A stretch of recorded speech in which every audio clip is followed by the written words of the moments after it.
नमस्कार, stock market course for beginners के 15th part में आपका स्वागत है। तो इस लेक्चर में हम बात करने वाले हैं मैनेजमेंट एनालिसिस के बारे में। किसी भी कंपनी का एनालिसिस करते वक्त आपको देखना होगा कि उस कंपनी का मैनेजमेंट कैसा है, यानी आपको उस कंपनी के मैनेजमेंट को परखना होगा। आपको देखना होगा कि कंपनी के मैनेजमेंट के पास एथिक्स, इंटीग्रिटी, इंटेलिजेंस और पैशन है या नहीं।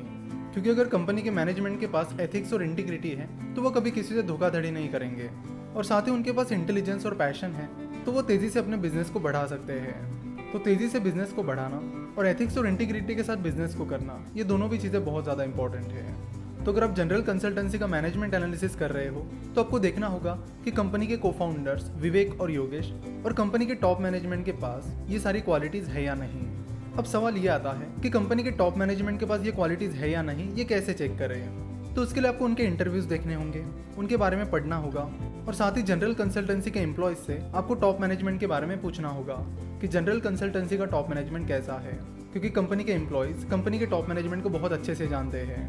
वैसे कंपनी के टॉप मैनेजमेंट के जो इंटरव्यूज़ होते हैं, जो आपको जनरली यूट्यूब पर मिल जाते हैं, उन्हें देखकर भी आपको मैनेजमेंट के बारे में अच्छी खासी आइडिया हो जाती है। अगर आप कहोगे कि कंपनी के एम्प्लॉयज़ से कैसे कांटेक्ट करें, उन्हें कैसे पूछें, इतने इंटरव्यूज़ क्यों देखें, तो वो आपको देखने पड़ेंगे। आपको कंपनी के एम्प्लॉयज़ को पूछना पड़ेगा, और मैनेजमेंट एनालिसिस के लिए ये सारे एफर्ट्स आपको लेने ही होंगे।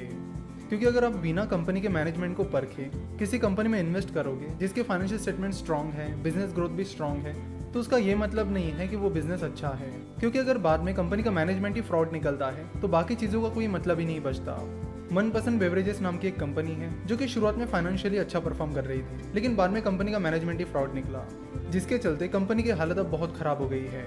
कभी कभी आपको इस चीज़ के सिग्नल मिल जाते हैं तो आपको सिग्नल पर भी बहुत ज़्यादा ध्यान देना होगा। जैसे कि मनपसंद बेवरेजेस की बात की जाए तो मनपसंद बेवरेजेस के ऑडिटर डेलॉयट हस्किंस एंड सेल्स ने मई 2018 में रिजाइन कर दिया था, और उन्होंने रिजाइन करते वक्त ये रीज़न बताया था कि मनपसंद बेवरेजेस कंपनी का इंपॉर्टेंट डेटा हमारे साथ शेयर नहीं कर रहा है। यानी मनपसंद बेवरेजेस अपने ऑडिटर के साथ अपना इंपॉर्टेंट डेटा शेयर नहीं कर रहा था। तो अगर कंपनी अपना इंपॉर्टेंट डेटा अपने ऑडिटर के साथ शेयर नहीं कर रही है तो वो ऑडिटर कंपनी का ऑडिट कैसे करेगा, और इसी रीज़न के चलते डेलॉयट ने रिजाइन कर दिया था। और फिर बराबर एक साल बाद यानी मई 2019 में मनपसंद बेवरेजेस का जीएसटी फ्रॉड सामने आया, जिसमें कंपनी के एमडी और चीफ फाइनेंशियल ऑफिसर को अरेस्ट कर लिया गया।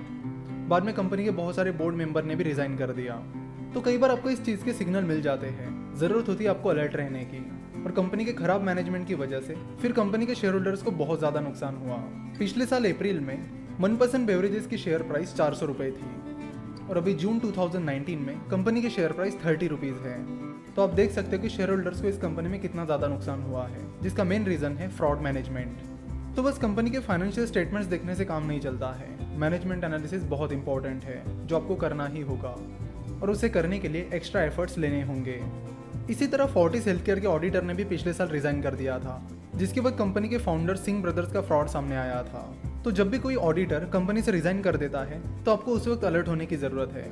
आपको देखना होगा कि उस कंपनी के ऑडिटर ने क्यों रिजाइन कर दिया है। अगर उन्होंने बताया हुआ रीज़न आपको सेंसिटिव लगता है तो आपको तभी अलर्ट होने की ज़रूरत है। कंपनी के मैनेजमेंट को परखना उतना आसान काम नहीं है। आपको कंपनी के टॉप मैनेजमेंट में जो लोग हैं उनका बिहेवियर देखना होगा, उन्होंने जो डिसीजंस लिए हैं उन्हें ट्रैक करना होगा। जैसे कि आईसीआईसीआई बैंक की former chairman miss Chanda Kochhar की बात की जाए तो शुरुआत में सब लोग उन्हें प्रेज कर रहे थे, लेकिन बाद में उन्होंने ऐसे कारनामे किए कि उन पर अब फ्रॉड केसेस चल रहे हैं। मिस चंदा कोचर के हस्बैंड दीपक कोचर और वीडियोकॉन इंडस्ट्रीज के chairman mister Venugopal Dhoot business partners थे। तो मिस चंदा कोचर पर यह आरोप है कि उन्होंने अपने जाती फायदे के लिए वीडियोकॉन इंडस्ट्री को आईसीआईसीआई बैंक से लोन अप्रूव कर दिया, और बाद में ये जो लोन आईसीआईसीआई बैंक ने वीडियोकॉन इंडस्ट्रीज को दिया था वो पैसा वीडियोकॉन इंडस्ट्रीज ने मिस्टर दीपक कोचर की कुछ कंपनीज में डाइवर्ट कर दिया। तो एक बहुत ही सीरियस मामला है जिस पर इंक्वायरी चल रही है। Enforcement directorate that is ED इस मामले की इंक्वायरी कर रहा है। तो मनपसंद बेवरेजेस जैसे कई सारे एग्जाम्पल्स हैं जहां पर कंपनी के मैनेजमेंट के फ्रॉड की वजह से कंपनी की बैंड बच गई है। इसलिए जिस किसी कंपनी का एनालिसिस आप कर रहे हो उसका डीप मैनेजमेंट एनालिसिस करना ज़रूरी है। बेसिकली कंपनी का जो एनुअल रिपोर्ट होता है उसमें कंपनी के मैनेजमेंट के बारे में काफ़ी सारी इन्फॉर्मेशन दी गई होती है। एनुअल रिपोर्ट में एक सेक्शन होता है जिसका नाम है management team and board of directors, जहाँ पर आपको कंपनी के टॉप मैनेजमेंट की बेसिक इन्फॉर्मेशन मिल जाती है। उसके बाद एक और इम्पॉर्टेंट सेक्शन है जो आपको चेक करना होगा, उसका नाम है मैनेजमेंट डिस्कशन एंड एनालिसिस। तो एनुअल रिपोर्ट में ये सेक्शन आपको ढूंढना होगा और उसे पढ़ना होगा। तो मैनेजमेंट डिस्कशन एंड एनालिसिस पढ़कर आपको कंपनी के मैनेजमेंट के प्लान्स के बारे में काफ़ी अच्छी आइडिया आ जाएगी। मैनेजमेंट एनालिसिस के बाद आता है वैल्यूएशन। बेसिकली वैल्यूएशन के 3 टाइप्स हैं, DCF method that is discounted cash flow method, comparable company analysis method और प्रेसिडेंट ट्रांजैक्शन एनालिसिस। तो president transaction analysis basically startup के वैल्यूएशन के लिए यूज किया जाता है। स्टॉक मार्केट में जो कंपनीज लिस्टेड होती है उनके लिए बेसिकली दो तरह के वैल्यूएशन यूज किए जाते हैं, DCF मेथड और कंपेरेबल कंपनी एनालिसिस। तो वैल्यूएशन होता क्या है? तो वैल्यूएशन से हमें ये पता चलता है कि कंपनी की जो शेयर प्राइस है वो सही है या नहीं, जिसके लिए हमें कंपनी के शेयर प्राइस को उसकी वैल्यू से कंपेयर करना होगा। मिस्टर वॉरेन बफेट कहते हैं कि प्राइस इज व्हाट यू पे and value is what you get. तो किसी भी कंपनी में इन्वेस्ट करने से पहले आपको ये देखना होगा कि आप जिस प्राइस पर उस कंपनी का शेयर खरीद रहे हो वो सही प्राइस है या नहीं, क्या सही में उस शेयर की वैल्यू उतनी है, या आपको चेक करना होगा। और यही रीजन है कि कंपनी का वैल्यूएशन निकाला जाता है, ताकि आपको पता चले कि जो प्राइस आप पे कर रहे हो वो सही प्राइस है या नहीं। जब कंपनी की शेयर प्राइस उस शेयर की वैल्यू से काफी ज्यादा होती है तो उसे ओवर वैल्यूड शेयर कहा जाता है, और जब किसी शेयर की प्राइस उसकी वैल्यू से कम होती है तो उसे अंडर वैल्यूड स्टॉक कहा जाता है। तो वैल्यूएशन निकालने का अल्टीमेट गोल ये होता है कि कंपनी का शेयर अंडर वैल्यूड है, ओवर वैल्यूड है या फिर फेयरली वैल्यूड है।